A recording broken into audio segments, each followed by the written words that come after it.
Another week, Soto, and yeah, we're just gonna go live and having a little fun here.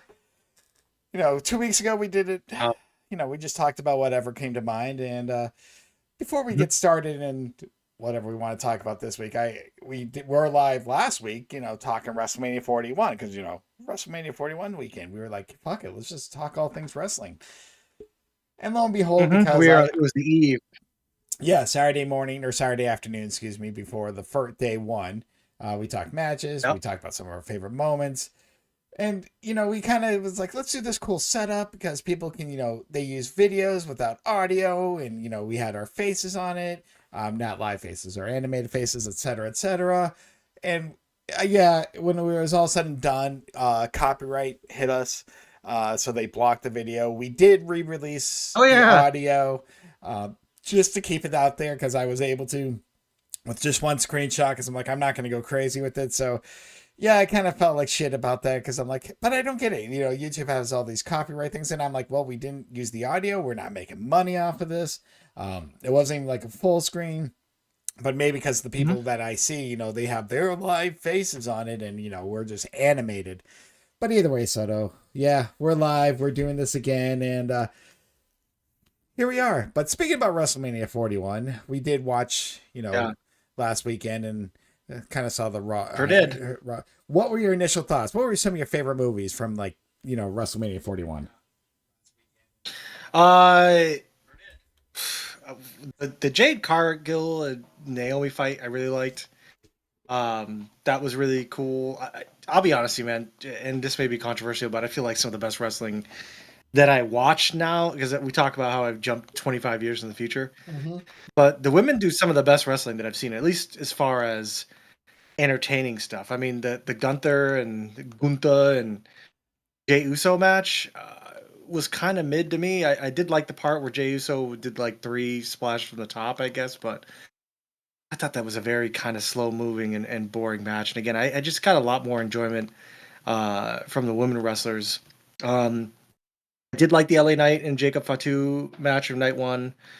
Uh, but I think that just to kind of not to get to a match by match rundown, but just talk about WrestleMania as a whole that weekend, dude. The triple threat match with Punk, Rollins, and Reigns, that was the main event match. That was the best match of the fucking weekend. Yeah, agreed. Actually, And it just wasn't like the Cody Rhodes and everybody's obviously oh, talked about this let's and see, Cody Rhodes yeah, versus fucking John Cena thing. I just think that it was a really big letdown. We talked about it. Like I said, we all knew Cena was going to win the belt because otherwise it would make no sense for anything for a storyline. So they kind of got written in a corner there. But I just felt that the way it happened with then Travis Scott coming out, I was just very confused, and I thought that there would be more shenanigans in that match. Then I mean, obviously the triple threat match had shenanigans, but it was like it it turned the played into story on its head, and it played into the story going into it, and like you said, the Cena yeah, thing. Yeah, Cena's not as young as he used to be. I get it. I was not expecting much out of the Cena match. I did expect The Rock to show up because it felt like there's a lot of involvement I with him and thought Travis Scott. I'm so like, too. why should I care about Travis Scott? I know he's whatever I didn't training. care at all. I'm like, he doesn't deserve the spot. It's stupid, and I think a lot of casual fans don't even care about Travis Scott. But yeah, I think there's some issue with The Rock showing up, which I think hurt a possible story. Because from what I heard, and I don't know if this is true or not, like he wasn't even supposed to show up at Elimination Chamber, but TKO Yeah. asked him to get those numbers up, and so they kind of forced that Mhm. storyline a little bit. Like he wasn't even supposed. But either way, I'm with you. The Seth Roman Punk match is probably the best match of the weekend. But with those three workers, it's hard to they'll put in the work, but also they had that Paul Heyman story. And you're right, the women's title match, the Ripley, Belair, and Io Sky triple threat match, they That opened was on an that too. awesome match And too. I'm so happy Io Sky got her Oh, that was moment awesome. because any of them could have won, and I've been fine. Like I said, we're watching for story, but some don't get that WrestleMania moment. Some are there just put over others, and she usually is that one. So for her to get the win, I was like, you know what? I am happy for her because she needed it more. And like I said, it's a moment. And yeah, the Gunther I called it Jey Uso's winning, just to hype up the crowd, and good for him. But he's gonna lose I it to thought that was my whatever. hot take is he's losing that belt to Seth Rollins. that's where I think the belt's going next. Now that Rollins is building himself a little, clan there with Braun Breaker, The a dangerous stable. alliance. Yeah, we'll, Dude, we'll, we'll see. We'll see dude, what it's I mean, called at the end. I love where that's going. I think that's the most, the most interesting storyline right now for me is that Seth Rollins story. This is my first exposure to Seth Rollins. I really like Seth Rollins. He is like the quintessential heel, but he's super athletic. He's great.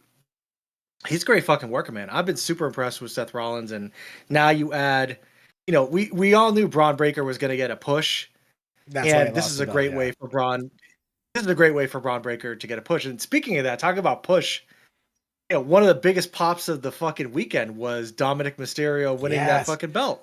I love listening to the crowds at WrestleMania weekend because it's not about heel or face to them. It's about the work and Dominic. Yeah, you could tell. The funny thing is, like Dominic ran back up the aisle to get the and like you could tell he was in the moment. So it was good for him. I don't know in the long run if they'll change him face or whatnot. Who knows where they'll go. And even Cena, like I said, I know people. The match was what it was, but the fans were behind Cena, and it God, was just terrible. hilarious. It was a terrible match, but they respected at least him. But it was hilarious on Raw when the fans were chanting to Cena, "We are sorry," and I laughed because it's like, because to me it's like, okay, WrestleMania for the most part ends a lot of stories or maybe continues some of them. And it's like, what is Yeah. next? I think one thing we talked about with Gunther was him tapping out to just basically his own hold. And I was like, it did seem weird, but are they going to use it to change Gunther up a little bit? Because I know they wrote him off for because he attacked Pat McAfee on Raw with the same thing. Like he was just God, pissed. can we just talk about how much Pat McAfee sucks, by the way? Can I we know just you're take a not a moment and like, fan. I But fucking hate Pat McAfee. He fucking ruins moments. He is terrible. Absolutely fucking terrible. He's a terrible addition. I know he's not going anywhere anytime soon because of their fucking, cross marketing, but as watching wrestling right now, Pat McAfee is by far the worst part of the WWE he experience. he'll Like, leave. he sucks. He'll leave when college football starts off because I think he also does Good. analyst for ESPN, so that's usually when he leaves. Good. Um, but yeah, no, like Sounds you, awesome. Can't wait. I've been a punk fan since he debuted at WWE. I never followed indies just because of and I've said this. Like he was like, I'm from Chicago. I'm like, I'm in. I don't even care. Like what's your gimmick? Don't care. You're from Chicago. But I think seeing where he goes with Rollins and Reigns and like I'm Yeah. intrigued. So yeah, it was had some good matches, some good fun moments. Like I said, Joe Hendry coming out to Randy Orton taking a quick RKO was just it was a fun moment because it's a meme moment. Joe Hendry loses nothing. He'll be in WWE in a year, and his contract's almost up with TNA. He'll be there, and you'll actually see him wrestle because people were like they buried him. Like no, it was what it was supposed to be. He came He out, got was a cocky, moment. yeah, He got a moment. and Right. it's Randy. It's not like he lost to someone down the card. He lost to Randy fucking Orton. Like that's Right, okay. and Randy That's Orton okay. did his little. Randy The Orton did a pose. little like Joe Hendry thing, and it was funny. And let me just tell you, I have not watched wrestling for 25 years, as we know, and I will continue to say this. I know, but like, I really like Randy Orton. This guy is a fucking beast. Like, and I've watched his like older stuff, and he looks way smaller. And obviously, I know he's got a bunch of stuff up. Watching his documentary, which by the way, I don't know if I can count that my 200 movie challenge, but If it's a I movie, will it's a watch the movie. Randy Orton. Yeah. I don't know how I feel about that, but uh, I like, I really like Randy Orton, and I really liked when he came in and gave fucking Cena the RKO, because I mean he's the only one that like right now, just given his pedigree and everything like that, that can match up with John Cena, and they've got like a whole. John Cena's the heel and what, but Yes. and then Randy Orton's the face now.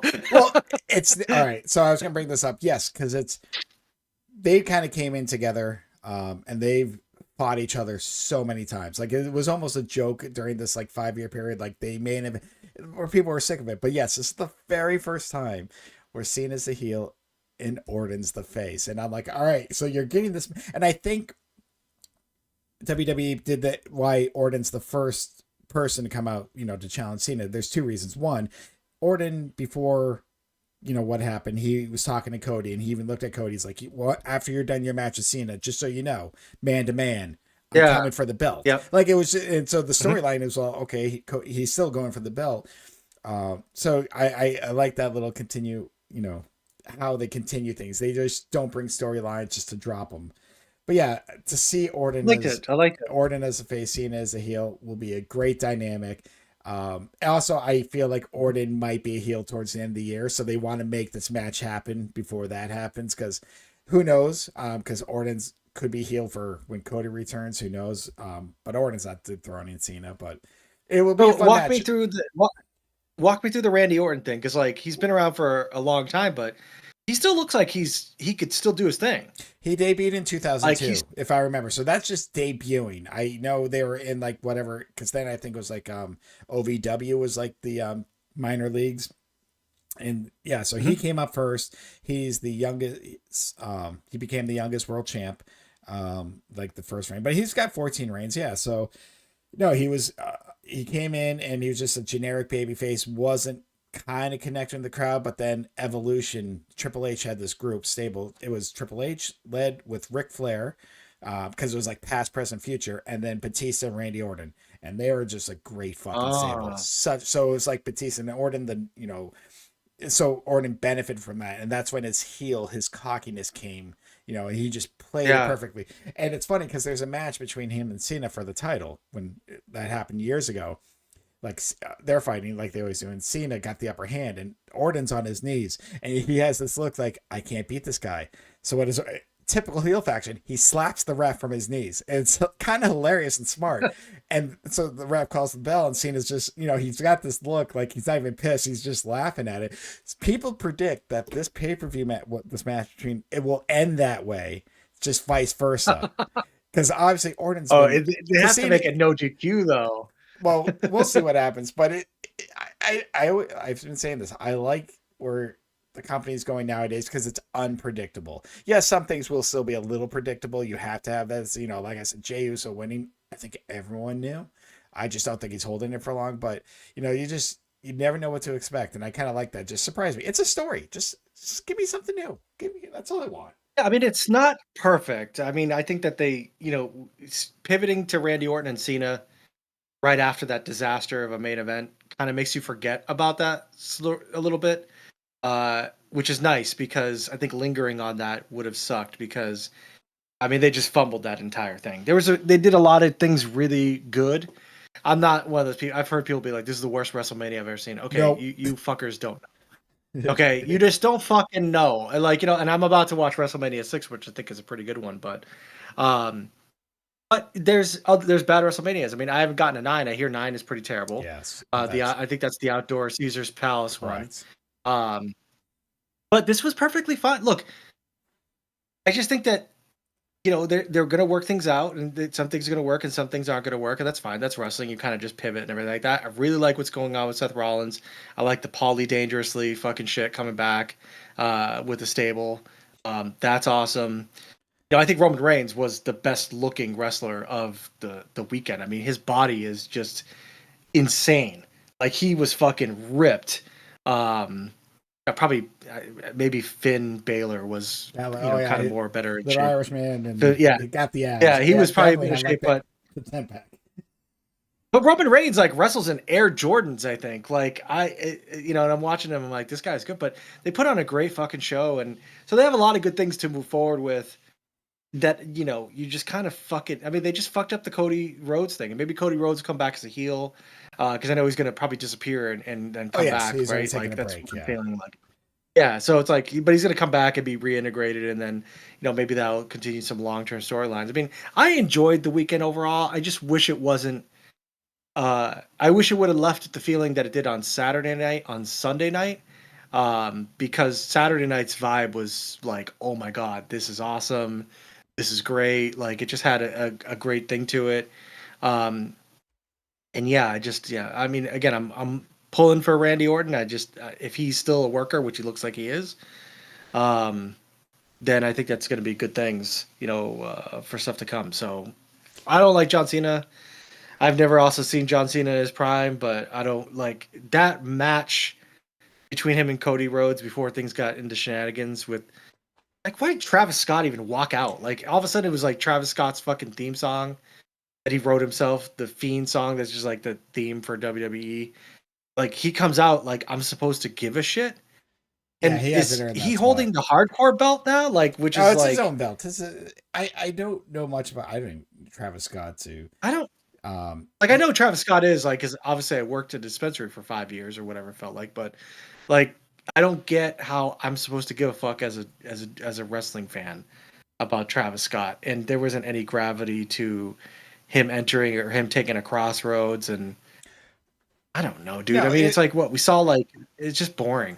well, two things on that. One, if The Rock wasn't returned, which he didn't, I would have found an actual wrestler to help screw over Cody. Just like, and then who could help be like almost seen as sidekick in a way. Just, I don't know. Because Travis Scott, yeah, I don't know, just because of his connections to The Rock and he's getting a little bit of a push. But again, he's a celebrity that has not earned the right to be in that spotlight. And this has happened a few Mhm. times. And, I know that, there's some celebrities like I know we shit on Logan Paul, but the dude put in the work. Like you see in his matches, whether you love Yeah, him or hate it, like you see him, you're like he's athletic, he's putting in the work, he plays the storyline, he does play his cocky heel. Because here's the other thing: if you remember, Elimination Chamber was when Cena turned heel. I think we watched that, and they're all beating on Cody, Rock, John Cena, even Travis Scott.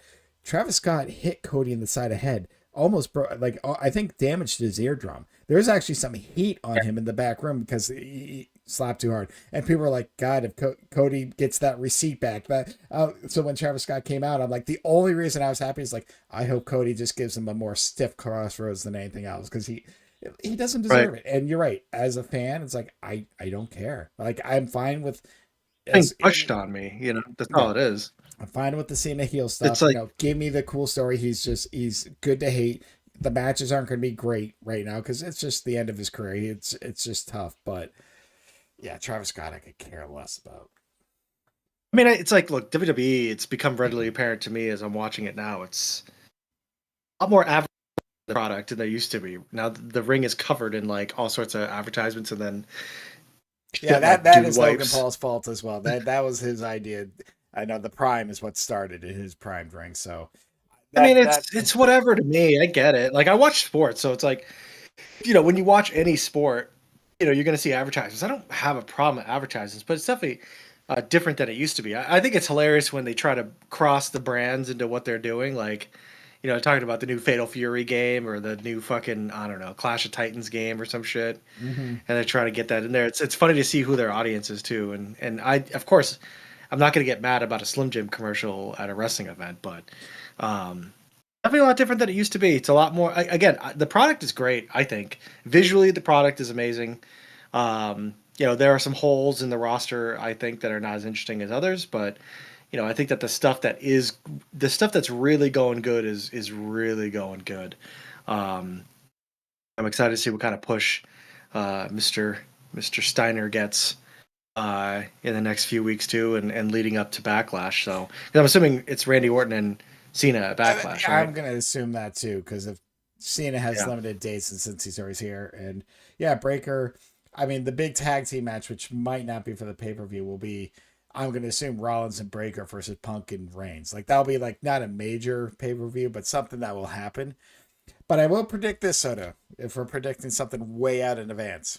Because I did say, I feel like Seth Rollins now with this gimmick and with Paul Heyman, yeah, he's gonna take the belt off of Jey Uso. Like I see that. Next year's WrestleMania, what probably main eventer match, it'll be Rollins versus Breaker for the title. You heard it here. I mean, Rollins is way more interesting than fucking Jey Uso. Jey Uso Oh, to me, I right now, don't get Jey 100%. Uso. Yeah, I don't understand the Jey Uso thing. We've talked about how he's over. So are the Bushwhackers. So, and I just watched the Bushwhackers. I had to sit because I'm they won a watching WrestleMania match. 1990. I finished WrestleMania 5. I'm like they faced like the Rougeau brothers. I'm like, wait, they won? Like They I was faced them again too in Royal Rumble. Yeah. Oh my God. Because I'm watching 1990 Royal Rumble right now, and they're over. yeah, They are a over. I lot of mean, teams are and over way so back then though. Just got to get a fun but gimmick. it's like, but Jey Uso to me is just a gimmick. To be quite honest, I just don't think that maybe it's not Gunther's fault or anything, but I was very whatever about that as an opening match, to be quite honest with you. Well, I think two issues were I don't think they portrayed Gunther as well as they did when he was Intercontinental Champion. There's something Yeah. like they had a Survivor Series match where he faced Cody and Cody beat him clean, and that was the start of like almost a downfall in character. Like that was one where neither like they should never have booked a match. They couldn't have either one lose, and they didn't need to do champ. But I don't know. I think that might have been more bookings. You're right. Jey Uso was over. I mean, he's over. And to me, they should have pulled the trigger more early on, like a couple of years ago with the Bloodline story. He should have beat Reigns, but that's, you know, either way, Gunther's going away for a while. Let him get refreshed. Like I said, Cody Rhodes, like you said, he's taking a break, so he can come back refreshed, and that's what you need. It's not overkill. They can focus on some other people. Jey Uso needs to be the fighting champion because after I think the Cena Orton match, Cena might disappear for a little while, just because he only has like 30 dates left until the end of the year, so who knows? But we'll see. You think he retains that championship against Orton? Oh, You don't think it's going to 100%, change? 100%. I think Cena will beat Orton. Again, it's going to be very shenanigans. Hopefully not Travis Scott again. Orton is not this quick. Cena, I don't know how. I feel like this should be something. There's a couple options. I feel like something if The Rock comes back for a storyline reason, he's going to be the one to take it off. Like because at the end of Cena's run, like he said it, this is his last year. Regardless, he's not coming back for one more match. He's not going to be one of those old guys who like he's like this is it. But by the end of the year, Cena will be face again. They're going to somehow turn him because he's got to be. Like he can't retire as he's just too big of a face. And I think something with The Rock, that fight right there. I don't know whether it's The Rock or Cody Rhodes. They're the only two logical, or CM Punk, because they have a lot of history as well. But Punk's got a lot on his hands with Rollins right now, so who knows? But no, Cena, Orton's not winning it from Cena. Not here. Not this quickly. Cena's going to hold it till at least SummerSlam. They're going to give him a few months. SummerSlam. Yeah, no, that tracks. That makes sense. I'll see where it goes. I'm interested to see where this Dangerous Alliance thing goes. And that is the best thing going on right now. That 100%. And if they turn Dom face, I think that would be the funniest thing. But we'll see what happens. But yeah, no, the Punk, the Rollins, Reigns will probably disappear after whatever, the more recent thing because he tends to go as well. But we'll see. We'll see how it happens. I think Punk's going to get his ass handed to him a lot though from Rollins and Breaker. Oh. So Soto, how'd the Bears do? What? Said how'd the Bears do? Oh yeah, you want to get to that? You want to talk about the NFL Unless draft? you have something else. Oh no. We talk about whatever we want. Yeah, no. Oh my God. So, how do you feel about the Bears?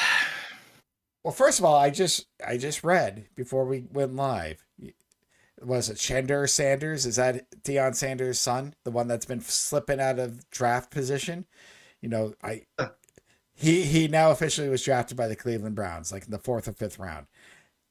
Like, talk about a piece of humble pie. I don't know. Why did anybody draft him? I thought he was going to fall right off. I wanted him to, and people were like saying, "Oh, this is collusion. This is this. This is that," and I'm just like, "No, it's not." Well, a lot of people were trying to compare it to like Colin Kaepernick, and I think because here's the thing, Deion Sanders said, that. Hold on, Deion Sanders said, my son is only going to play for 5 NFL teams. So tell me why the other 27 should give a shit. Now, obviously, absolutely, yeah. What was hilarious to me was the New York Giants because Deion Sanders wore like those New York Giants shoes like that last day, and they thought that's what's going to happen. And the New York Giants takes a different QB. I don't know if he's better. I don't follow college ball enough to know, and I'm not going to be an analyst on this. I mean, I shouldn't be I'm not saying I'm an analyst on NFL, but at least I kind of know the players a little bit better in their careers.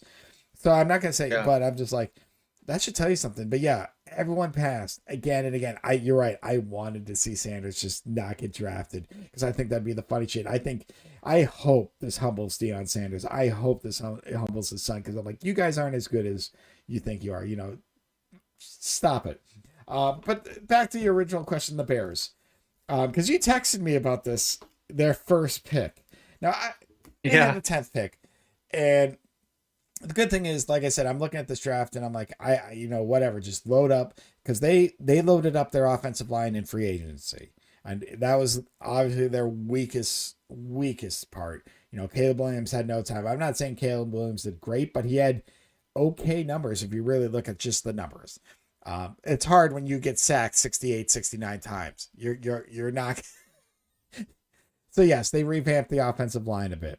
A They lot of had to. but they did it in free agency. So a lot of people were talking about the draft, and I'm just like, listen, the only player that I kind of saw that I know of or I've been hearing was what Alshon Genti, and I'm like, there's no way he's falling to 10. And I'm like, I don't want the Bears to move up. I want them to keep their picks and just take the best player. So I'll be honest, I did not expect them to take a tight end. Now, again, I had to start looking into them because they One have of the Cole best Kmet, tight ends. and they just gave Cole. Mhm, Well, there's two tight ends I heard were going to go in the first round. This mhm, Colston Loveland and Warren, who the Colts took at 14 or 15. And mhm. obviously, I'm in a lot of Bears social media pages, and it's just a lot of no matter which team social media, you just see a lot of bitching and crying. And I don't even know I'm there, but like, oh, why did they take him instead of Warren? Blah blah blah. Then I started reading the analysts, and I understood why they did this pick. A, Ben Johnson Mhm. does a lot of two tight end Yeah. sets. B, Yep. the big thing is yes, Cole Kmet just got an extension, and that's I'm like that's why I was like, huh. But Warren, the other tight end, who a lot of people thought would be the first tight end taken, plays very similar to Cole Kmet. I mean, he's a big guy. He does blocking, and he gets like the short passes, the touchdown, the possessions. Whereas from what I read, again, from Loveland, he's more the down the field guy. He could slip into slot Yeah. receiver. He'll get. So you kind of sent me a text saying, "Oh, I got my eyes on this." I understand that, but here's my concern as a non-professional. Loveland's going to get the yards compared to Komet. I just feel Komet's going to get more touchdowns. This is a very shaky thing. This is good for the Bears. Um, Obviously, things can happen. There's always injuries. I think you're going to see Loveland get more yards. I just still feel Komet's going to get a lot more touchdowns. He got injured last year. Caleb Williams was unfortunate. They're trying to push him to throw to receivers more. He didn't use his tight end option. Ben Johnson loves that, and I think the one Yeah. player who's going and I'm going to get to Caleb Williams after the one player who's going to benefit from this plan, and people don't realize is DJ Moore. People are going to be so focused on Mm. tight end, so focused on Swift, the running back. Rome is the second receiver now because Keenan Allen's gone, and Rome obviously is new. But DJ Moore, yeah, he didn't have as good a season as he did the year before. Justin Fields. I think there's going to be so much. I think you're going to see a little explosiveness out of DJ Moore because he's going to get open a shit ton more if people are kind of trying to do these defend tight ends and stuff. Now, Oh yeah. Yep. here's what I read, and I agree with. We're going to know by game 5 or 6 if Caleb Williams is NFL ready, if he's going to be an NFL QB. So when we did all our podcasts, our sports podcasts last year, the fucking Uh, 18 of them, we talked about how last year's class of QBs could be, and I said they'll probably go down as the best class, and definitely better than oh this yeah. class coming out because if we look at right now, Jaden Daniels right now, took his team to the playoffs, did a lot better, seems to have a good career. Yes, we don't know how second year is going to be. Then I look at Bo Nix, what he did in Denver. No one fucking expected that, but he's kind of turned things around. Now, Williams, obviously, I would say is just average. Hard part is he did not have the coach. He did not have a lot of things going for him. He was getting hit time and time again. And then, yes, Yes. obviously, as you know, we're going to get to your Pats, Drake May. He didn't come until later in the season. I Not that I'm not as sold on him as a lot, and don't get me wrong, if you're a Pats fan, yes, you're hopeful, but I'm like, he hasn't had that moment yet. Like he had some good throws, but they lost a lot. So I'm hoping this is where you want to see the upgrade. And then what we had in Falcon in Atlanta, Michael Penix, not too bad. Mhm. Like I said, and then obviously we have no idea Minnesota and JJ McCarthy because he was injured all year. The Sam Darnold experience blew up. But my point is, Yeah. Williams now has an offensive line. Williams now Mhm. has an extra tight end, a little bit better. Weirdly enough, even though they lost Keenan Allen, a better receiving core than last year.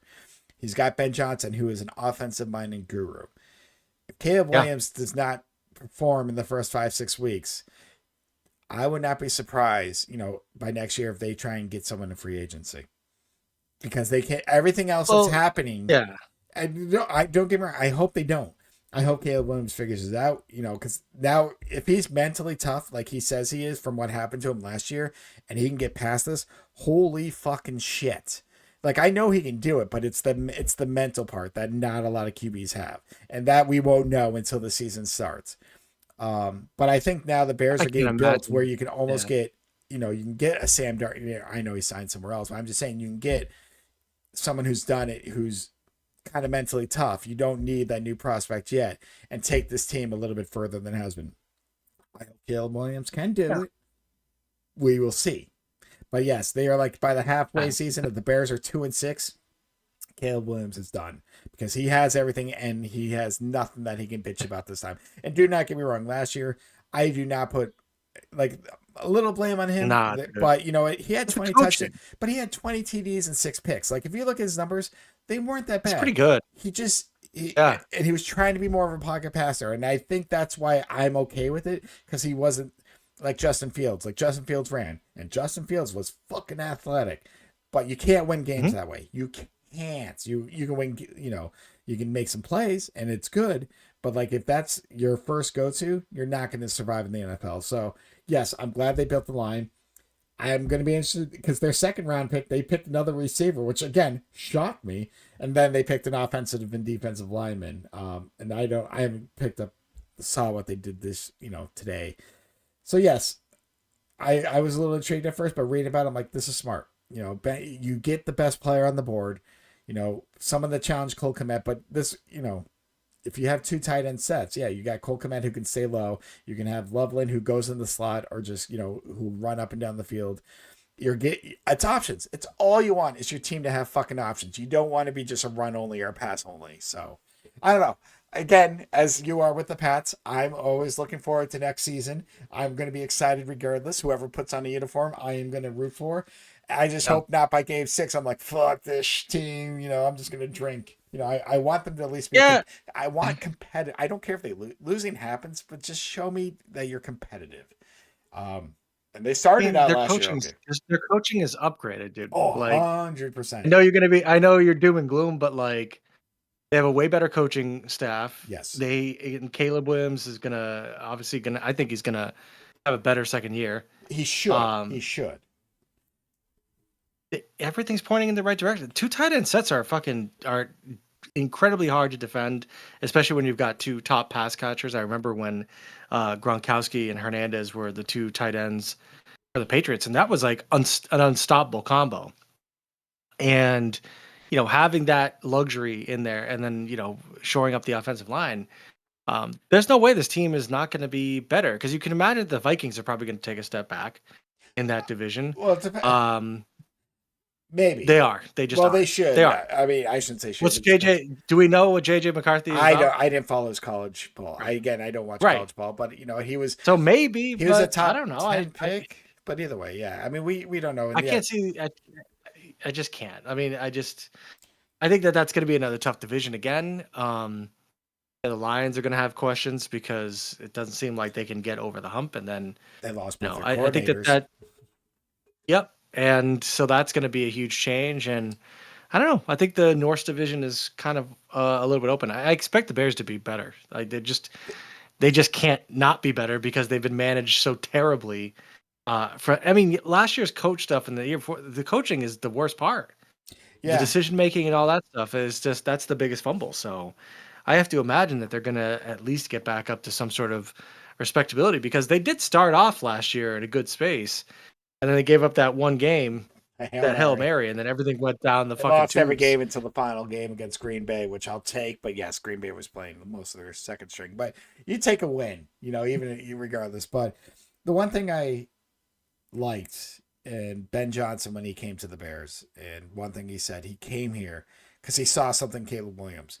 And that's the one thing I like because a lot of coaches who come here, from Chicago, to Chicago their first time, they're like, yeah, we're going to do things my way. But the QB that's in place is not their QB. So it's like that first season sucks. And they get a new QB. So I like the fact that Ben Johnson's like, no, I see some. So he's working a plan around Caleb Williams. This is like a Caleb Williams playbook by Ben Johnson, not a Ben Johnson playbook. And like everyone's just, this is how you do it. So I am, and you're Mhm. right. I mean, the Bears should be better, and that's my point. Because if Caleb Williams now has time in the pocket and is making poor decisions and bad throws, which I don't foresee, but I'm always the if and then but. I'm just saying they'll Mhm. learn very You're a quickly, Bears fan. and then this is long run, but I don't think so. I think from what I hear from Williams, like he's trying. He's trying. Oh my god. I got a story for you. I don't know if you've seen this TikTok. There's a TikTok, or short, I shouldn't say video, whatever, of Tom Brady. And he's opening like these NFL cards, like whatever, these pack of cards.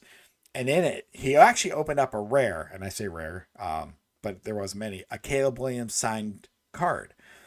Brady actually Wow. FaceTimed Caleb Williams live while he was being recorded live.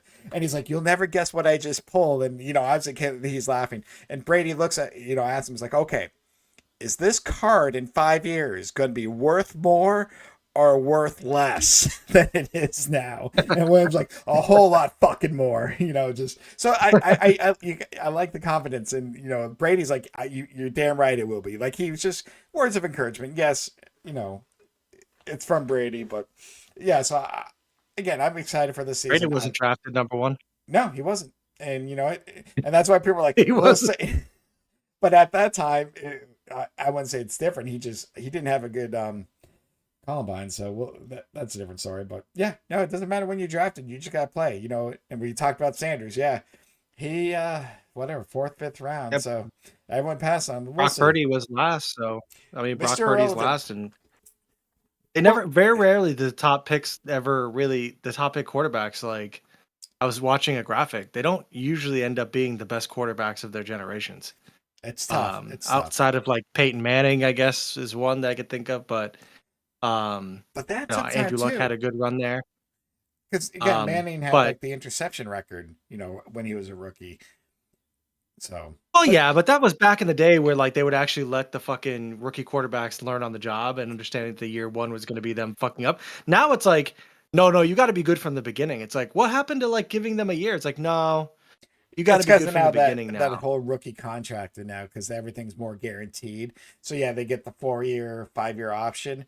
So yeah, they want them out there quicker to kind of I'm not saying it's right to learn quicker, just because they want them to succeed during that rookie contract when they got them for cheap. Except for in places like Green Bay when they don't have owners. That's why like Jordan Love, Aaron Rodgers sat for so long. But Oh yeah, yeah. no, it is tough. But again, I think someone brought up the point. The hard part is when you're the number one pick, you should be going to the worst team.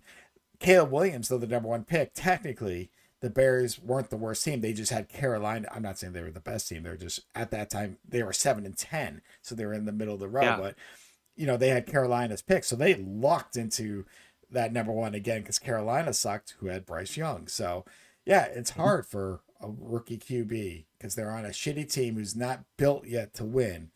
But that's why I say you Mhm. see the mental toughness. If they can survive. Jaden Daniels, yeah, great. He had the best year out of all the rookie class. Now what are they going to do? Mhm. I'm gonna ask you now, Drake May. What do you foresee for Drake May in season two, and how do you feel about their draft so far that you've watched? I mean, I feel like the draft is fine. I mean, how can I not like Will Campbell? It's a Especially beast with from what I see. his speech that he had too. Like when they were like, what's your message to your team? And he's like, I'm gonna fight and die to protect them with my life or whatever he said. And I was like, I'm fucking sold on this guy. Um, they needed offensive help. They got so they got Will Campbell as a tackle. I think he plays left tackle. And they got that running back as well. Henderson, yep. Yep, with their next pick. He's gonna be a burner too. He's gonna push Ramondre, and if not, he's probably gonna be starting on that fucking team. I'll tell you, whoever the fuck is the running back on the Patriots, start them in fantasy because they're gonna be a run offense. Like with or at least they're gonna try to run to set up the pass to try to protect Drake May a little bit because they got a new center. And so yeah, they got a lot of offensive toys. I don't know what they got today. But I like the draft. It's perfect. I think it's one of the better drafts they've had in the last few years. But Drake May needs weapons, and right now, You need to be able to give him options and build the team around him, because when you have, that QB, already ready to go, you got to make sure that team is tight because you have a window. Correct. And just like Caleb Williams, it's like, okay, this is our identity now. We have the quarterback.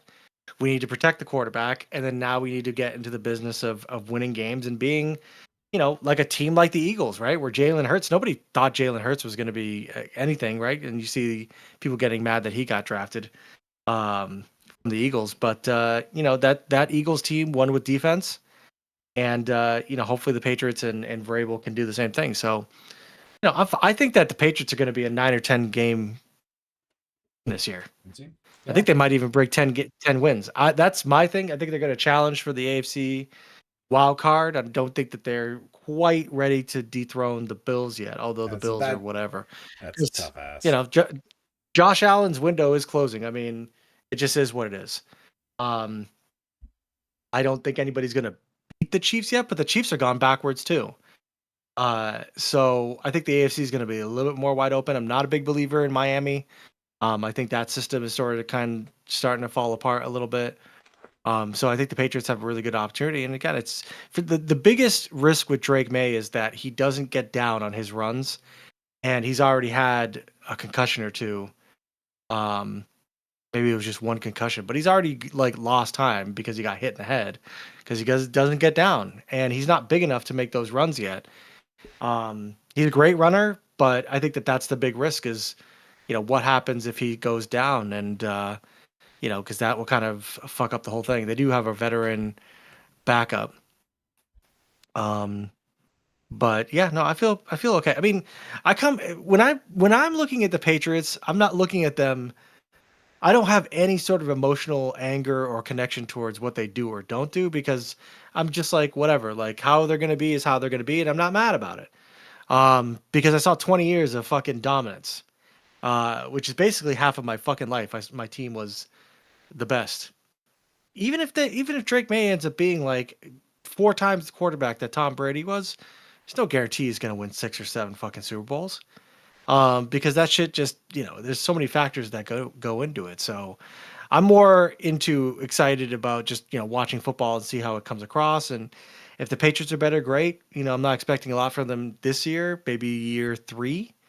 They'll be kind of where they need to be, but I'm just kind of whatever about it, and we'll see where it shakes out. I've seen 6 Super Bowls. Yeah. I saw every single one. And I'm not saying that I won't care about any of the Patriots ever again, but it takes the edge off when you've gone through that and you're like, okay, this is the post Tom Brady era for me, and we'll see what if they can get back there again. But I'm not like emotionally connected to it. But this is the most I've paid attention to a draft in a few years, that's for sure. I mean, that has to do with fantasy football and stuff too, because you got to see I'd who's going to. say, yeah, a lot Well, more. so let me Right. ask you. You mentioned that the running back for the Pats, people need to grab. I know I texted you this about Ashton Genty because he, Raiders took him, and I'm like, the dude's gonna eat because it's same thing with Las Vegas. Like, they're gonna feed him the ball. I don't think he has any competition out there. I don't know if the Raiders are good enough. A lot of the offense is gonna go through him, and from what I understand, this guy's a beast. Would you what round would you get Genty? Like, would you consider taking him in the first round? Maybe not with the first pick, but let's say you're in the mid round and you need, because I know I joked about this when we were talking about fantasy. Like, I went this past year, I went very wide receiver heavy because I usually don't. I've always built I my will team. too. I've always built my team though before this year. Like, I got a couple stable running backs, like, and then I kind of got the wide receivers after, and I went wide receiver heavy this year early on, and I got beat. Like, my ass. This is the worst I've done, and I almost made the playoffs. This is the first time I've ever made. But like I said, would you take Ashton Genty in the first round? Like, maybe not with the first pick, because I think that probably still goes for Saquon Barkley. But let's say you're with the 5th or 6th pick, you're just in the middle. Like, is he worth it? In the first round? Yeah. There's a lot more value in other guys on other teams. I think it's just I'm going to go wide receiver heavy this year just because I kind of was chasing my tail all last year. I think you can find backup running backs better than you can find backup wide receivers. Wide receivers don't go down as often as running backs do. Because I'll pick a running back and they'll be fine, but I'm going to be looking at handcuffs for running back. I don't know. I don't know if I'd pick a first year guy that high. Like, because Marvin Harrison Jr. was that guy last year, right? I don't know if he went. He Everybody was might have all got about. first, but then I think about like Ezekiel He was high. Elliott. Elliott, I took his rookie year first round, and he did wonders for me. I had him and Tom Brady, and I coasted to like a 13-1 record. I lost in the playoffs because Yeah. Tom Brady didn't do well against Pittsburgh when I needed him to, but that's a different story. But so my point is though, yes, it's tough, but it's like a chance. You got to play that high ceiling too, because like I said, yeah, it's a first year, but he's gonna get so many touches and he's going to get so many plays. And yeah, True. injury aside, and yes, I did go receiver heavy, but then like Nico Collins is out, and I actually forget I had so, and I know I had my first pick was McCaffrey because I'm like I think I had the third pick. And I'm like, I gotta take McCaffrey here, and that fucked me too. But I had so much injury last year, and yeah, my receivers. So I don't know. I need to build my running backs a little bit more earlier than I did. I need to go back to my original gameplay. But who knows? I feel like I'm going to be on like two. I'm going to actually be in 2 leagues this year if it happens. So I might play 2 different play styles and just see what the fuck happens. I don't know if I'm gonna. I don't know if I'm gonna draft CMC. Oh, If he hell no, falls to me in hell some no. sort of I don't way, care. I I've might, never but I taken don't him. know. No, it's just like I'm done. I'm moving on. Like maybe a If seventh there's or eighth value, round. I'll take him. Yeah, like if there's value, I'll take them. But because I think that Pearsall is going to be good in that offense next year too. Um, with a full kind of year under his belt, I think Pearsall is going to be good with the Niners.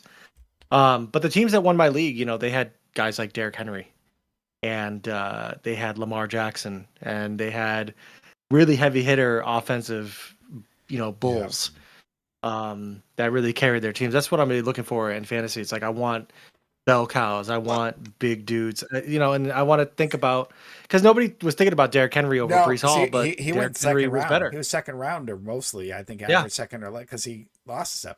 And yeah, he was a, I he think was I a need to league, be league winner though. what was he? He was a league winner though.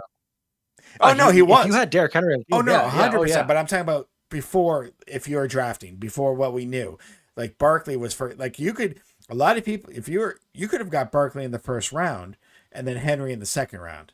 Like I'm Mhm. just going by averages by like I think ESPN like where Henry was barely a first round pick. Like some people might have taken a chance, but he lost a step. And I'm talking about when we drafted. Obviously, yes, but imagine people could have had Barkley and Henry on their team. You Yeah. pretty much won. So no, I 100% agree with you. But yeah, going into last season is what I'm saying. Like no one expected him because he lost a step the year before. No one thought he was going to be a beast again, but in Baltimore he just showed up. So good for him. Mhm. But Yeah, I mean, again, I'll be much more involved in preseason fantasy this year than I have been in previous years, just based off things I learned last year. I think last year was the most week to week I was on top of fantasy. So, we'll see. I'll have a different approach. I will not be drafting Sam Laporta as high yeah, as I did. I'm going to be going for value, but you never know. Like for me, I'm in a PPR or half PPR. Wide receivers are what's up. oh yeah, They just are. Like, and so because them just catching it gets you points. And correct. high volume receivers are definitely something that's going to be at a premium for me. So we'll see. I Well, won't be yeah. drunk on draft night. That's always the mistake I make is getting too drunk on Well, draft night. we we we can go That's to always bad. if we're in the same league. Like if I can get into your league as well, because my work league is 1 point PPR. So yes, I understand the big thing about receivers. Um, yeah, we could almost I would say go to Nash or the Pheasant Lane Mall and go to the Nash because they have that DraftKings, all those Oh TVs there. God, the Nash. I hate the fucking name. I hate that fucking name, but it's a casino. It's what so I'm just like, but they have that. I think they have. I have yet to be there, but they have that DraftKings in there. Kaylee's been there a few times, and that's a gamble, just more or less a drink. But yeah, she said, yeah, DraftKings. You just sit there, you watch Yeah. all the TVs, but oh my god. No, I'm now gonna start focusing a little bit on fantasy. Now the draft is happening. That's like the start of it to me, because you can see who Mhm. goes where. But who would you Yeah. take? No. Well, yeah. If you had the first pick, would you take Saquon or at this moment? or do you have a surprise under your belt? I'd have to look to see what else. I mean, I feel like if I would pick Saquon, he would Get be injured? injured.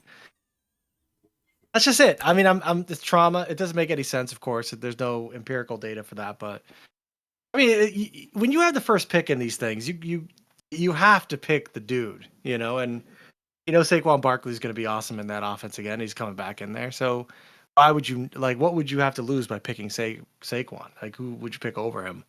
I haven't even seen like any redraft picks yet. Oh Have no, you? neither have I. But hold I on, you haven't know seen. what? While we're doing this, let me just see pre-ranks. I will look this up right now. Doesn't mean it's correct. 2025. Blah blah blah. All right, so right now, Yeah, so yeah. again, this is just I did the first one that popped up. Fantasy Pros. I shout out to them. Whatever. So yes, number one pick. Again, according to them, Saquon Barkley. The number two pick is the number one receiver pick, Jamar Chase. Jamar Chase. Excuse me. I don't know why I said it like that. Um, then J Ma. Bijan, then Bijan Robinson. They have at number three. Bijan. Bijan, and then Ugh, Justin he Jefferson had it at down here. four. Um, Henry's at seven. Nico Collins is eight. I'm just looking. Yeah, I don't even see. Oh, Genty is at 18 right now. They put. Oh, Wow. he's right. Bowers is at 17, so that's a little 1-1 there. Um, but yeah, 17 and 18. But So and Genty got up there, huh? I figured again he's going to be the workhorse in Las Vegas. Harvard, it's Yeah. this. It's like the Chuba Hubbard. No one. He's not the best back, but because he's on a shitty team, he gets you the points. And Yeah, sometimes and that's the matter. that because if you get the touches, that and so yeah, who I don't even know who. Wait, who did Oakland sign? Did they get Sam Darnold? Is that where Sam Darnold went to? Who is Las Oakland? Vegas? Yeah, I almost said yeah. Yeah. So Sam Darnold's in Las Yeah, he went. Vegas. Yeah, and he's with what's his face? Geno The Smith. coach there that used to be on the No, the coach that used to be with the Seahawks. What's his name? Because they have a new coach in the Raiders. Oh, I don't know. You're right though. Carroll.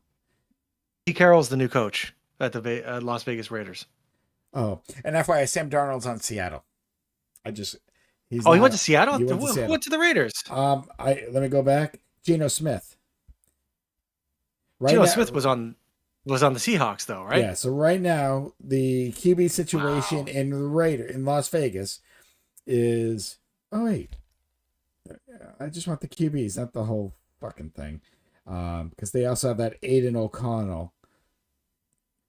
Oh yeah. That's There right. was, yeah. So it looks like Geno Smith. Kind of just trying to go through Yeah, this Geno paper, Smith's not bad quarterback. He's definitely going to get the ball up there. but he's also I got think Geno Smith probably played for Pete Carroll, right? Maybe I don't know. yeah, I'm probably because making it up. Geno Smith was Seattle for a little while, right? Wasn't he? Mm-hmm. Yeah, so he Geno must Smith have. was also on the Jets for a while. Which now has Justin Where's Fields. Aaron, where's Aaron Rodgers He going? hasn't signed. No one wants him. Good. I was just, oh my Why god. would you? Did you hear about the Minnesota? What happened in Minnesota? He went. He talked to the Vikings, and everyone's just like, "It's happening." The Brett Favre, and he's like, "Listen, I'll come here for a year or two. I will help, train JJ McCarthy." Like that. That's what he pitched to them, and Minnesota said no. No team wants A year Rodgers. or two? Well, No, no, he's a because fucking he is he's a towards piece the of end of his shit. career, but because JJ McCarthy now he's going into his second year of the 4 years. So yeah, he was just like, yeah, I'll come here for a year or two, whatever contract, and I'll help train your new QB. Because I think he Nah, realized he was no. slipping, but it might have been a money thing because I think he thinks he's worth a lot more than he is. Um, yeah, I mean, I know he had the He numbers and wants stuff, but when it came to championships, damn, he didn't get it. He wasn't as big as he thought he was. So whatever. people would rather have Joe Flacco than Aaron Rodgers. Yeah, people would rather listen. Listen, Seattle signed Sam Darnold before even thinking about Aaron Rodgers. Sam Darnold, Yeah. good for Well, good for yeah. him. I Good mean, for him. Don't get me wrong, but yeah. Aaron Rodgers is a piece of shit, man. Nobody wants that stink, to be associated with it. He's just a piece of shit. no, So no way around it. Him and Pat McAfee can hang out together. oh they usually. Oh my god, yeah. Yeah. Birds of a feather, man. I mean, do you remember last year when Devonte Adams came to New York and Aaron Rodgers was like on, I think Pat McAfee, and he was on his laptop on Zoom, whatever you want to call it. And they were Yeah. talking about it, and Rodgers kind of like did that eye movement, and Devonte Adams slowly came into frame. Like they're playing this up like it's happening. And what happened? Nothing. I sorry, Nope. Adams. I don't know why he's your best, great friend. I don't. Where is Devonte Adams now? Actually, because he didn't go with He Rodgers. went somewhere. He did. He went on his own somewhere, Oh though. no, That's he for got sure. signed. And like I said, oh my god, Rodgers is such a tool, such a fucking tool. And I know there's a little bias because he's on the Packers, but no, every time I hear him talk, I'm just like, oh my god, I can't. Um, let's see, did he go to the Raiders? Is Devontae Adams back? No. Oh, That's what I Rams, first saw him. Rams. He's on the Oh Rams yeah, now. yep. Because yeah, Cooper Hmm. Cup, I think, I don't even know where. Everyone's moved around. Um, Still lost. But yes, I'm gonna have to catch up, get ready for fantasy, make my picks, start thinking things out. Be like, all right, if I got first pick, it's Saquon. If I'm here, here's where I'm looking. But oh my god, just getting excited. I think that's the thing. The draft's like the leads of the fantasy. Just getting excited for football again. It's basketball and hockey's ending, and I could care less. I don't really follow it that much. I know you got your Celtics. Did they win last night? It's Didn't they got play last night? They did. They lost by 2 points. It Oh, was they shitty. lost. Well, They did. Tatum Well, was they're up injured. 2-1 in Brown this was series. injured. Yeah, but it wasn't like Well, everyone missed Tatum it. came back and he looked really good. Oh, good. But it was yeah, it was everything went wrong. They had an 11-point third quarter that just sunk them completely. I think it was the lowest quarter they had scored all year because an 11-point quarter that's not going to get anything done. Not in the playoffs. Nope. And so it was good learning, but everybody seemed to be come out of it healthy. I think Jaylen Brown dislocated his finger, but he's like, I still got 9 more. So it's a tough series. The Magic are very physical. They don't have the shooting to match up with the Celtics, but it's like there's been flagrant fouls. People have been cut and bleeding. And so this is good for the Celtics to get kind of punched in the mouth in the first round because nobody else will be as tough on them, unless they got to the finals and went against Oklahoma City. But that's still at the very beginning of this journey. So Yeah. hopefully they win. Yeah, it's possible. You know, I mean, they won last year, so you got to win 16. absolutely. Oh my god. But yeah, sports. How's Lunar going? You still playing it? I fucking love Lunar. Lunar. I know. I've always said it, and I've only said it for the game. Like any like a lunar moon. I think something like it's Lunar. I think it is. But I don't know because part of it is the reason is this: the main protagonist, his love interest is named Luna. So I'm like Lunar, because Yes. it was always weird to me. But yeah, so I always called Lunar. No, I love it, and it's funny because a couple I don't remember too much, but a couple things have slowly come back to me story wise. Like, oh yeah, I vaguely remember this, but I think we did, when we did a podcast with Mel and Tengu, I was like, I'm playing it for the first time, and it's funny because you said it was very grindy. I'm like, I've yet to find this grindy at all. I don't know if you even, yeah. So I'm Don't still, worry. Well, all of those old school RPGs kind of felt. I mean, nothing will be more grindy to me than Final Fantasy VII. That was the most grindy, especially when I was trying to get a golden chocobo and get to that island. yeah, That was one where I was like, yeah, where I would have to put on music and then turn down the TV volume because I was just grinding. That and Final Fantasy VIII, I think I remember doing that the most on, where I would just sit there and just fucking fight the same shit to over draw the and spells. Yeah, over no, and over again. when I played the remastered of 8, again, it's the same idea. Like, all right, I'm just going to draw 99 of these because you can exploit that junction system so badly. But the hard Oh part my is god, yeah. you made the quicker you leveled up. 8 was one of the rare ones where the enemies actually leveled up with you in that area. So it's not like how a lot of role playing games you can go back to when you go back to a beginning area, it's like a cakewalk. Mhm. You're just like because like right now in Lunar, I one of my characters got like the key, you can unlock chests and stuff like that. So I'm like, oh yeah, I remember these chests. So I'm like, well, fuck it. So yeah, like I kind of just turned down. Mine went away, and all I did was spend a little time to go back to each chest that I could remember. But I'm like, was there one in this maze? And it's just like bam, bam, and that. I hate to say that's to me. Grinding is trying to level up because you can't beat a fucking opponent. But I do remember that Chocobo race, and that sucked. Because if you fucked up or you did Yeah. not get a certain color Chocobo, you had to start over. So Mhm. yeah, you had to save it before you made it the Chocobos. Because if it didn't work, you reset the PlayStation just to do it again. Because it was RNG. It never was exactly the same, and that's what sucked about it. Um, but Just so yeah, I can get Knights of the Round materia. and then You yeah, know, and then I wanted all three of my characters to have Knights of the Round, so I had to grind until it mutated and multiplied. So I had all three of my characters Knights of the Round materia, so that I could summon Knights of the Round in succession interesting. over and over and over again. But Yeah, no, it was I very satisfying. Well, I had to do that. Emerald Weapon took forever to beat. It took me like 13 hours to beat it. I remember in a PlayStation, in a play session, it took me 13 straight hours of fighting against the Emerald Weapon underwater in order to beat it. damn. That was grindy. Yeah, yeah. That the worst boss I had, and I had to redo it a few times. It actually was Lightning Returns, Final Fantasy. What would be 13-3, the last one of the Yeah, trilogy. And that's just because I got to the end boss, and you just play as Lightning in this game, so there is no squads, whatnot. And I felt I was powered up enough, but this fight was a little grindy because we, no matter what happened, it was a standstill.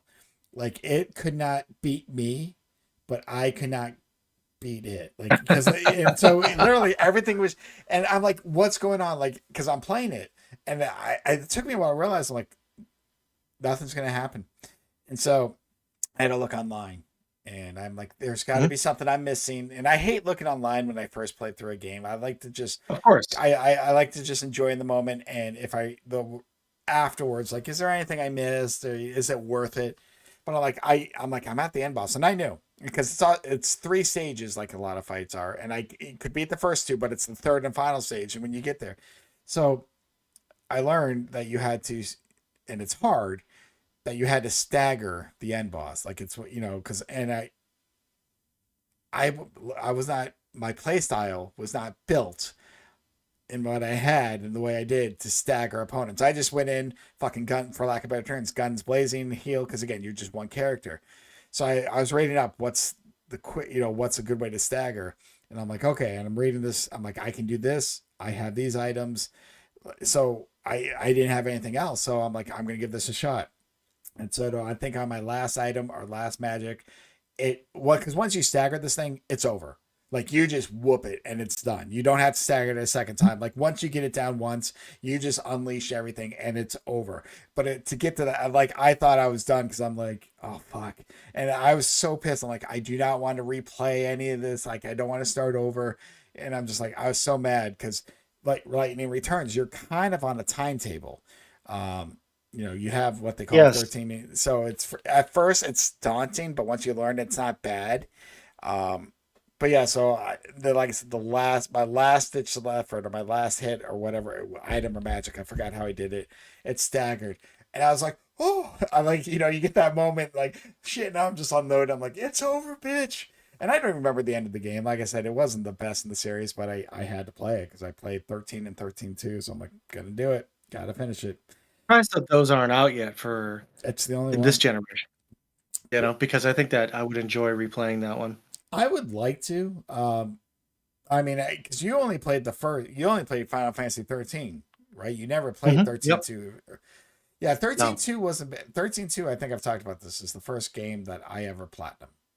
It's the first game I actually Oh because wow. I never chased platinums. I think I was just like whatever. I'm not here to, and I told the story and I'm gonna retell it again. You'll probably remember it, but I was unemployed. This is after my Blockbuster days and before I got hired by the Fresh Market, so I had time, and I was looking for a job. So I'm like, all right, that was the game I was playing.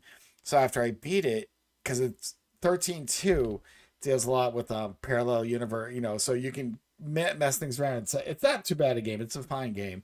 Um, and then yeah, there was one where you had to ride your chocobo a certain amount of things, and I'm like, well, I don't know, because I there's no counter, so I went to bed. I placed my controller in a book, so just do circles so I would get into no fights. Woke up the next morning, got that trophy, then got my platinum. I'm like, I'm set. But I'm like, that's how I got to play. I'm like, fuck this shit. But yeah, no, I hear they're also remaking Final Fantasy IX, like an actual remake, not like a remaster. So I haven't I've played heard that nine. as well. Yeah. I haven't played nine in a while. I think I tried to like on my PS3. I bought it on the like because in the store the PS1 version. I know I beat it, so like I wasn't rushing to it, but I'm like I should play nine again. But after I beat Lunar and Lunar Eternal Blue, it's either Hogwarts Legacy just became free, so I might check that out. But they also have now the Suikoden 1 and 2 remastered, and I remember loving those Yeah. games. So I'm like, if that comes down in price, like Lunar, I had to pay. Like I'm like, I don't care. I'm playing this day one. I'm gonna just have fun with it because I get 2 games for the price of 1. And like you, we're adults. You know, I earned this money. I can do what I want. Like you in Assassin's Yeah, I Creed, mean, it's okay. right. I have Assassin's Creed, but then I also look at a Claire Obscure Expedition 33. That game looks fucking sick, man.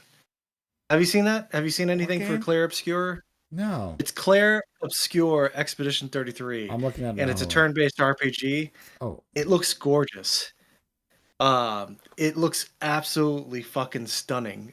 From the UI, from the presentation, it's done oh, it just came in a out. Final Fantasy. It's done kind of like in a Final Fantasy kind of a vibe, and they go on an expedition to a place where they're not expected to come back alive because nobody does. But the fighting looks great. There's like a parry, because obviously turn based is like, you do something and then you wait for a turn. But this has like parry and dodge mechanics in a turn based kind of system. But it just looks like when you have some time and you're just on YouTube, take a look at it and just see what it looks like. Because that looks good and that looks like something that if I didn't have 18 other million games to play, I definitely would buy that one. But I've got Assassin's Creed, which I'm playing here and there, but yeah, I'm pretty much with Assassin's Creed. I'm gonna have to just stop exploring and just do a little bit more story because I'm getting stuck in the mud, just being like, "What's over there? What's over there? Let me do this side option. Let me do this." And I'm not doing any of the story. But it's just I can't like just have it be stuck. Like it's like Dying Light. The next time I play Dying Light, it's like, all right, Oh my we're god, doing the story because we have to beat this game. Like it's been a we month. have I to think. move forward. Well, that's like when I But we played have to for. move That's when forward. I played Forspoken, and I think I told you because if you ever get to Forspoken, and I know this might sound I own it. cliche, but that is one of the biggest worlds I have ever played in. Like it was just massive, and but there is some a lot of because you see like where treasure chest is and like every point of interest, and some of it gets repetitive, but you do it just to level up your character. But I think I got to a point I'm like I'm just gonna finish the story. I'm like and then I'll just see where I'm at. And I did end up platinum that game because I looked I'm like, oh, I can do this. This won't take me long. So there's only one thing I had to learn how to do because I never kind of like similar to staggering, knock people over. I'm like that was never my play style. I was just like, nope. I came in, used my magic. I quickly switch, but I'm like, I was like, no, I fucking get. It's like guns blazing. No, I came in, so I'm like, oh wait, oh I can do this. Oh, this is a mechanic I fucking never knew, and then I did it because it's the last thing to upgrade my because you have to every spell you learn there's a way to upgrade it but you have to do it in practice against enemies, so some things are easy to do, just be like defeat 20 enemies and you're like, oh fuck, this is easy, and then others are like, well, knock down and then hit this, and so you have so it is some of it was bad, but you have to do each one to get the platinum. And I only had like 2 or 3 left that I had to upgrade. So it was just one in particular. Like, how the fuck do I knock down people? I'm so overpowered and I'm like, oh wait, there's a mechanic I can do, which and I'm like, oh, this whole fucking time. So it is what it is. But yes, I love it that. wasn't a bad game. I don't know if I would have paid money for it, but the fact that it was free, I'm like, I'm in. It was fine. Yeah, So free is what we do, man. I mean, technically you pay for the subscription, but I mean, it's still, you know what I mean? It's pretty Illusion of free. Yeah, exactly. All you but, can eat for $20. yeah. But yeah, I after Lunar, like I said, I think I'm probably, oh, we'll see what mood I'm in. But yeah, we have to get back on Dying Light too. I know our schedules right now, especially with me coaching, it's tough. So I'm like, we're going to be like, can we drop kick yet? How do we We'll drop get there. kick? We'll drop kick will be the first thing we do, but we're gonna push the story, and we're gonna push to the end and see if we can come out the other side. We'll see. We'll get back on something. Because I know there's other games, and again, I'm getting ahead of it. Like we talked about, was it Split Fiction? Split, yeah, Yeah. that's that looks interesting. And Soto, I mean, there. I know we don't do day one, but don't forget, there's that we were doing what the Dark Pictures analogy games, the Man of Medan, Little Ashes. But the next one's Oh yeah, this next one's in space, right? direct. I'm looking. I have it on my wish list. Directive 8020, and it comes out October 2nd. Wow, just in time for Halloween season. So Look, I'm softening on the day one thing. I'm softening on the day one thing. It's I do have, like you mentioned earlier, we're adults. We have the money. Why not? Who's this? What are we waiting for? what are we Like, gonna do? Buy a house? I mean, come on, man. yeah, it's like, oh man, I have to ask. Like, I'm the adult now, and I'm still like, no, you can't have that, Soto. I'm gonna be like, yeah, go ahead if that's what you want to do. Sure. Oh, you didn't finish Assassin's Creed? You want to buy this game? Sure. Who's gonna stop me? It's true. So, like I said, I mean, I Who's gonna know stop me? we got time till it comes out, but if we beat, hopefully, we can beat Dying Light 2 before October. We'll see. I know Returnal Good took us goal. time, but that was a fucking difficult. Returnal took us 6 months, man. Well, yeah, we had a couple, kind of like what's happening with Dying Light 2. There's a couple breaks where we didn't play for a few weeks, and then every time we got together, it's almost relearn because it's not the same. So it's like first we got to relearn the mechanics, and then we get in a room, we're like, oh shit, wrong room. But then we have to beat everyone, and oh my god. So no, hold on. Speaking of which, I gotta share this with you. Let me get to our channel analytics because I always laugh at this shit. I every now and then I look.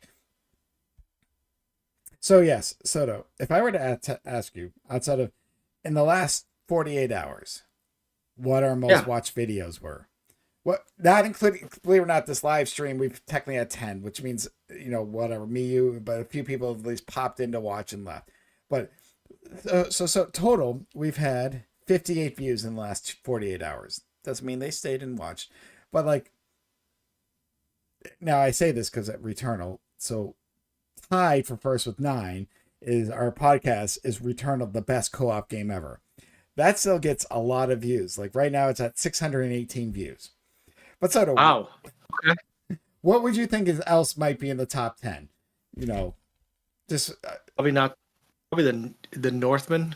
hold on. The Northman. Nope, not on this list. That kind of died down a little bit. Not the Wizard.